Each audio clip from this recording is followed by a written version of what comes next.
Assalamualaikum warahmatullahi wabarakatuh. Selamat datang di podcast pendidikan. Perkenalkan, saya Denny dan dalam episode kali ini kita akan menjelajahi keterkaitan yang menarik antara asesmen, kebutuhan belajar, dan perkembangan hasil belajar peserta didik.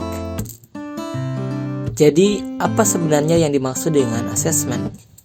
Secara sederhana, asesmen adalah proses evaluasi atau penilaian untuk mengukur pemahaman, keterampilan, dan kemampuan peserta didik dalam suatu bidang pembelajaran.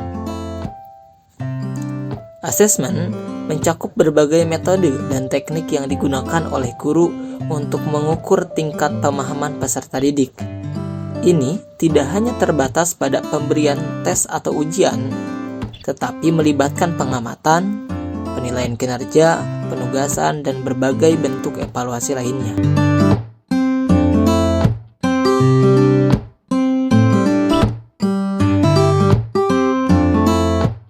Selanjutnya, apa peran asesmen dalam pembelajaran?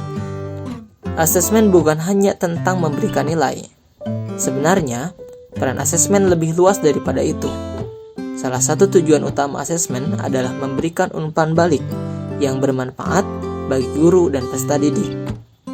Dengan mengetahui sejauh mana pemahaman peserta didik, guru dapat merancang pembelajaran yang lebih sesuai dengan kebutuhan mereka.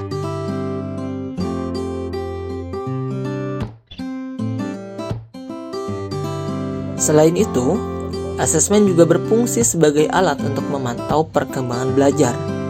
Dengan memahami sejauh mana peserta didik mencapai tujuan pembelajaran, guru dapat membuat keputusan yang tepat untuk pengembangan selanjutnya. Asesmen tidak bersifat monolitik. Ada berbagai jenis asesmen, seperti asesmen awal, asesmen formatif yang dilakukan selama pembelajaran, dan asesmen sumatif yang dilakukan pada akhir periode pembelajaran. Setiap asesmen memiliki perannya masing-masing dalam memberikan gambaran lengkap tentang pemahaman dan pencapaian peserta didik. Jadi, itulah gambaran singkat tentang apa itu asesmen. Ini adalah proses integral dalam dunia pendidikan yang tidak hanya mengukur, tetapi juga membantu membentuk pembelajaran yang lebih baik. Asesmen memiliki hubungan yang erat dengan kebutuhan dan perkembangan hasil belajar peserta didik. Yang pertama, dengan asesmen kita mampu mengidentifikasi kebutuhan belajar peserta didik. Maksudnya, asesmen dapat digunakan untuk mengidentifikasi kekuatan dan kelemahan peserta didik. Informasi ini dapat digunakan oleh guru untuk menyusun rencana pembelajaran yang sesuai dengan kebutuhan belajar peserta didik. Yang kedua, memantau perkembangan hasil belajar peserta didik.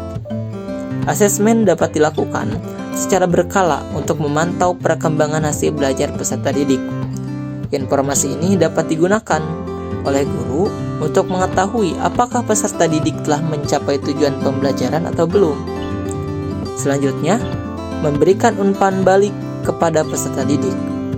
Asesmen ini dapat digunakan untuk memberikan umpan balik kepada peserta didik tentang kemajuan belajar mereka. Umpan balik ini dapat membantu peserta didik untuk memperbaiki cara belajar mereka. Beberapa contoh hubungan asesmen, kebutuhan, dan perkembangan hasil belajar. Contohnya, penilaian formatif dapat digunakan untuk mengidentifikasi peserta didik yang mengalami kesulitan belajar. Penilaian sumatif atau asesmen sumatif dapat digunakan untuk mengukur pencapaian hasil belajar peserta didik. Dan hal lainnya juga dapat kita hasilkan melalui asesmen ini. Terima kasih telah mendengarkan segmen ini. Saya Denny dan kita akan melanjutkan pembahasan menarik lainnya dalam podcast pendidikan selanjutnya. Sampai jumpa.